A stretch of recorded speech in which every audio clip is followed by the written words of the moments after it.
So, whenever I am asked to talk on this topic, syndromic obesity in children, the picture of this poor boy flashes on my mind. So, anybody in the hall can recall the name of this child? Travel 20 years down the memory lane. I was in my 10th standard at that time. This was 2005. So, anybody in the hall can remember the name of this child? Lokman. Sir is always right. So, yes. So, this unfortunate child was Lokman Rahim, and he presented with extreme obesity. He was 8 months old at that time, and he presented with a weight of 22 kgs to one of the most premier academic institutes in Kolkata. And I don't know how much we should trust the news media, but they say that doctors were baffled at his diagnosis. They did not know what was the problem with him. And he consumed around 5 liters of milk and 1 kg of flour per day. Come 10 years down, 10 years later, so 2015. So any students over here? Medicine or pediatric students over here? Anybody? Okay, so the rest of the hall, I presume, of course, they know. So 2015, 10 years after the presentation of Lokman. So these were like, I was doing my residentship in medicine at that time. And this chubby kid with small cute eyes, or this child with multiple fingers and some problems with vision, this would be spotless for me, and we would be thrilled because it would cater for a good academic discussion. 10 years later, 2025, do we still have anything to offer to these poor children apart from advices about diet and a bowl full of fruits? Let's see. So talking about obesity in children, exogenous obesity still accounts for the largest proportion, but there are multiple other causes of obesity in children also which we should not overlook. Of course, endocrine disorders, Cushing syndrome, pseudo-hypoparathyroidism, to some extent hypothyroidism, untreated severe hypothyroidism, and then the genetic syndromes, which could be due to problems in the leptin-melanocortin pathway or could be due to some other problems presenting as syndromic obesity, which affects multiple other systems as well. So 5 to 10% of children with early onset obesity can have an identifiable genetic condition, which could be either due to problem in one particular gene called as the monogenic obesity syndromes in the leptin-melanocortin pathway, or it could be pleiotropic genetic obesity syndromes affecting multiple other systems as well. So when do we suspect a monogenic or pleiotropic obesity in syndromic children? Let's look at the approach towards an obese child. So early infancy obesity, it should be a marker that it could be a defect in the leptin signaling pathway. Then after we have ruled out drug-associated weight gain, poor linear growth despite having weight gain, it is indicative of a possible endocrine disorders. If there is any history of intracranial lesions or intracranial surgery or radiation, again, it could be some problems with the hypothalamus. And then if there are either developmental delay or dysmorphic features, especially in the face or both, it could be some of the pleiotropic obesity syndromes. So we are primarily concerned today about the monogenic obesity and the pleiotropic obesity syndromes.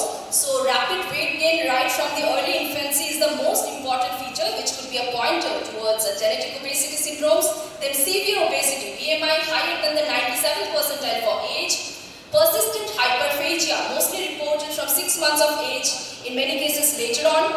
Then signs of hyperandrogenism or severe insulin resistance, parental consanguinity.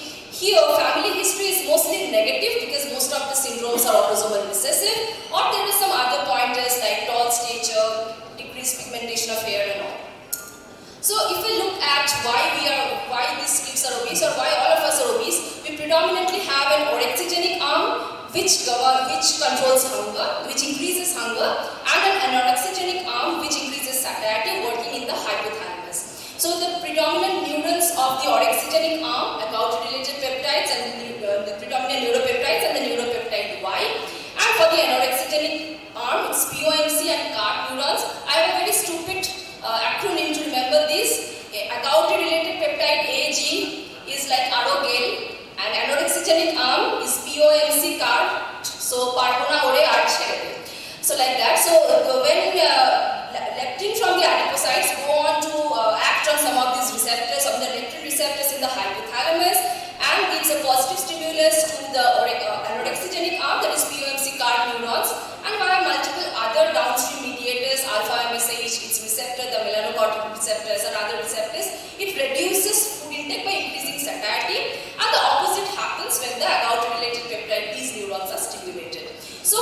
basically having problems in any of these signals or any of these receptors or the signaling molecules which causes the monogenic obesity, or it could be problem in leptin signaling itself.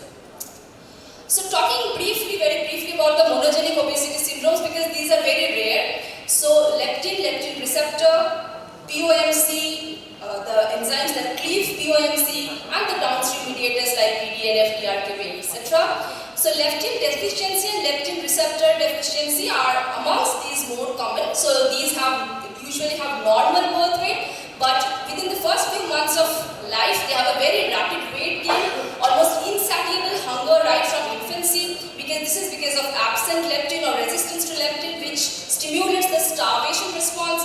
These in turn causes central hypothyroidism, hypothermia, and other body's responses to conserve energy. They have normal height till puberty, but usually there is an absent pubertal growth spurt leading to a low adult height. And if you do biochemistry, extremely low or unmeasurable levels of leptin, and we do have a treatment in the form of recombinant leptin for leptin deficient patients. Leptin receptor deficiency is similar, though less severe. The leptin levels are high, but it is not always true, so we do need a gene sequencing to diagnose, and we have a very interesting molecule set, melanotype. So there have been reports of leptin deficiency and leptin receptor deficiency from our country as well. This telescope-like hands is very much classic of leptin receptor deficiency, but with recombinant leptin therapy, there is remarkably good response. A huge amount of body weight loss is expected. So this is a recombinant analog of leptin, metroleptin, 0.03 mg per kg, subcutaneous is the dose. About setmelanotide, again a remarkable discovery. This acts directly on the MC4R neuron. It is an agonist for the same, thus bypassing the need for alpha MSH, POMC, etc. and increasing satiety. This is again a daily subcutaneous injection ranging from 1 to 3 mg daily dose.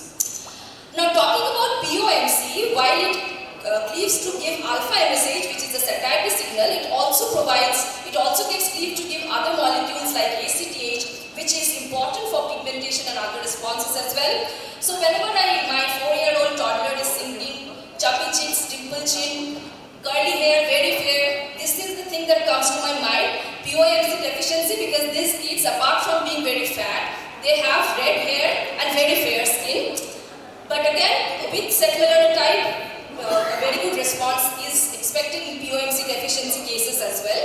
So POMC and PCSK1 deficiency, apart from being obese, they have ACTH deficiency, so they can have hypocortisolism and of course red hair and very fair skin. Coming to